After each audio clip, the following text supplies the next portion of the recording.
नमस्कार दोस्तों, मैं हूं धीरज और स्वागत करता हूं आपका study.com के इस ट्यूटोरियल में। तो आज की इस क्लास में एक बार फिर से हम लोग इडियम्स एंड फ्रेज का पार्ट 5 करेंगे और यहाँ पे हम लोग देखेंगे अपना इडियम नंबर 16, मतलब कि 16वां नंबर हम लोग देखेंगे अपना इडियम। इसके पहले मैंने 15 करा दिए हैं, तो चलो इसको देखते हैं। An open book, an open book का क्या मतलब होता है भाई?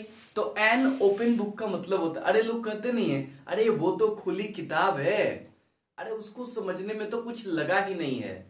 तो जब कोई चीज ज्यादा टेढ़ी नहीं हो, जिसको आसानी से समझा जा सकता हो, one that held no secrets, जिसके पास कोई रहस्य नहीं हो, कोई मिस्ट्री नहीं हो, तो उस चीज को आप कहोगे कि अरे ये तो खुली किताब है, ये तो ओपन बुक है। ओके, तो ओपन बुक का मतलब जहां कोई ज्यादा मिस्टीरियस चीज नहीं हो, ठीक है, जिसको समझना ज्यादा टॉप नहीं हो। अच्छा, एक आपको बोनस में अगर कुछ बताएं तो एक आता है ओपन क्वेश्चन। ओपन वर्ड से याद आया, एक फ्रेज होता है ओपन क्वेश्चन। देखो यहां लिखते हैं ओपन क्वेश्चन, ये अलग चीज है। ओपन क्वेश्चन अलग चीज है, ओपन बुक अलग चीज है। ओपन बुक का मतलब होता है कि जहां पे सेक्रेट्स नहीं हो, जहां पे कोई मतलब रहस्य वाली चीज नहीं हो, जो एकदम सिंपल चीज हो, जिसको समझना आसान हो। ओपन क्वेश्चन का मतलब होता है कि एक ऐसा क्वेश्चन जिसका बहुत सारा आंसर हो, मतलब उसका कोई एक फिक्स आंसर नहीं हो, जिसके बहुत सारे आंसर हो, तो उसको आप कहते हो कि ये क्या है, ये ओपन क्वेश्चन है। आई बात समझ में? ओपन क्वेश्चन का मतलब जिसमें बहुत सारे आंसर हो सकते हैं। समझ रहे हैं बातों को आप?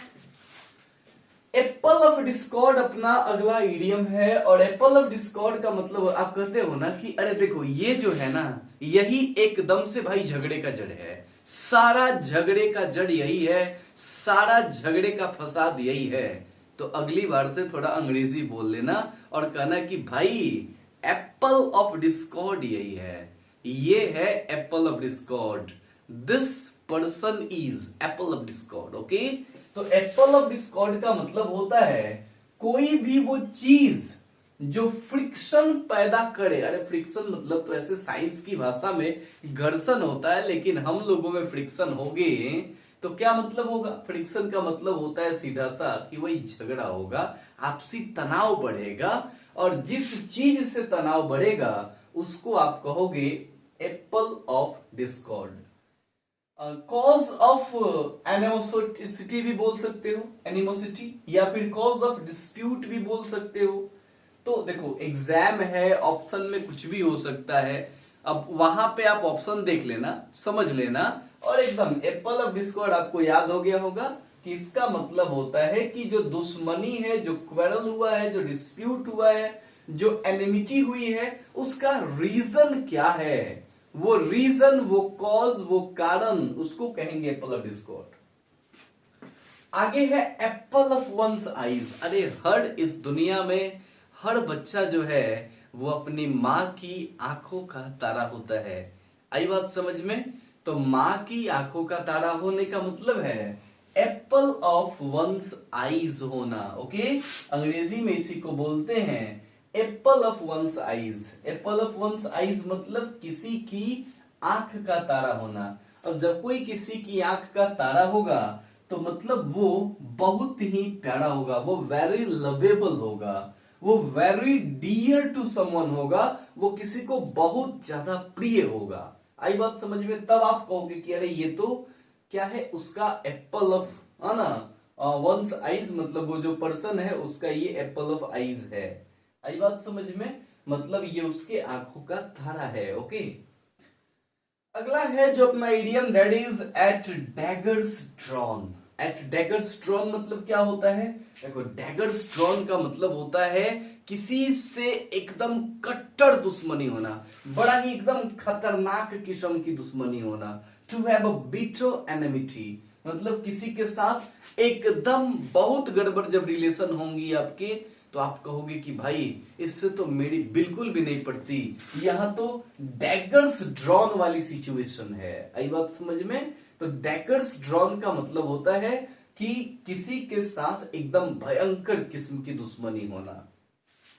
Eight the 11th hour, at the 11th hour का क्या मतलब होता है? इसका मतलब होता है, लोग कहते नहीं है अरे देख लो जाके जल्दी से देख लो, नहीं तो वो तो अब फिर दुनिया से जाने ही वाले हैं, मतलब उनका तो अंतिम समय आ गया है। अरे वो तो अपने 11th आवर में आ गए हैं।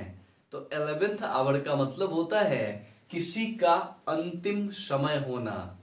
जब कोई इंसान अपने अंतिम समय में होगा, अंतिम समय इन द सेंस कि वो कहेगा भाई, वो कहेगा क्या, अरे छोड़ो जो भी कहेगा, वो कहेगा कि ये दुनिया, ये महफिल मेरे काम की नहीं, और वो भाई वो तो यहां से चला जाएगा।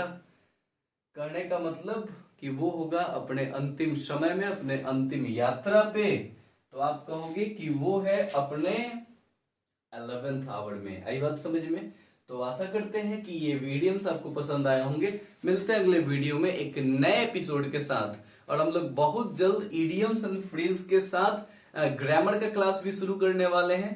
तो आप कमेंट करके बताएं कि ग्रामर में क्या शुरू कर दें आपके लिए। तब तक के लिए धन्यवाद। Thank you so much for joining study.com।